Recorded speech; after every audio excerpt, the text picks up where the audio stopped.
grandfather of games is certainly iconic, ingrained in popular culture and inspiring a slew of paddle-based clones and iterations based on the basic, yet enjoyable mechanic. Now in 2019, the team comprised of Cobe, Goatmare and Koyot1222 bring their take on the formula Pong 4K, a third place entry in the 2018 Retro Comp, to the CD32. Booting this up, we're treated to a 3D intro where the camera pivots and moves around the arena you'll soon be inhabiting. Utilising the bespoke CDXL format encoded in HAM6, that was originally developed for the CD-TV, obviously results in a lot of artefacts and a slightly choppy frame rate, but it's relatively impressive nevertheless. Bouncing into the menu screen, we're greeted with 3 different variations on the classic game, while the options menu gives us access to difficulty, game length, and an ability to add an extra controller. It's simple and responsive, but a small font might mean those with aging eyes might struggle with legibility slightly. Jumping into the game proper, the Futuristic Arena is predominantly made up of greys and blues to denote the metallic frames and mesh structures. Splashes of colour are used to provide contrast on the aspects you need to keep an eye on, namely your player character, power-ups, and most importantly, the ball. The use of Parallax adds a nice sense of depth as crowds hover above and the camera tracks the action. Animations of players are simple as you shimmy from side to side, with AI controlled bots sometimes looking a little awkward as they readjust to gauge the flight of the ball.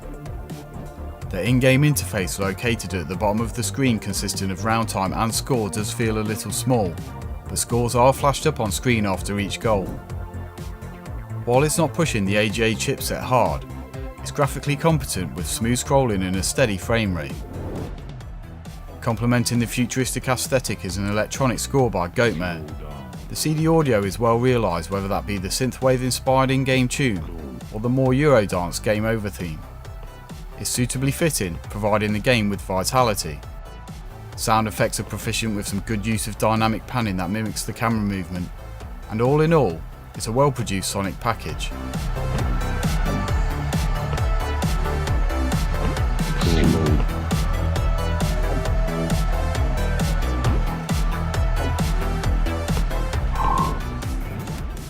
The standard game we know is given several little variations. The first mode, named 2x2, which can actually be played one-on-one, is your standard Pong but vertical and includes power-ups. A doubles mode played horizontally, whereby the teams of 2 are offset, is next up, with the 4-player variation placing each paddle on the side of the arena, rounding out the options.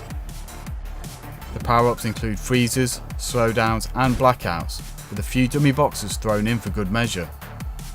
These have to be hit twice to be activated, with the blackout proving a little redundant against AI opponents.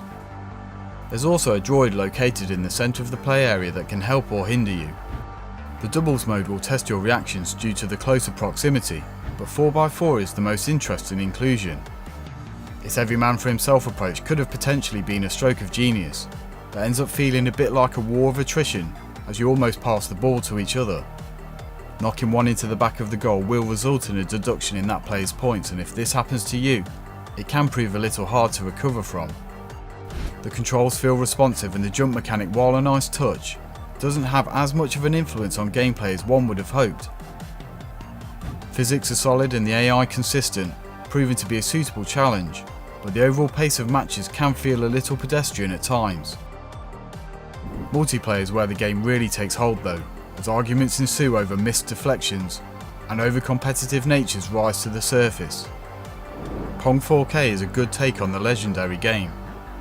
The single-player longevity will be short-lived despite the inclusion of power-ups, but its local multiplayer proves the most enjoyable whether you're playing co-op or versus. It does suffer from a relative lack of pace, as the game could benefit from more intense rallies or a multi-ball power-up.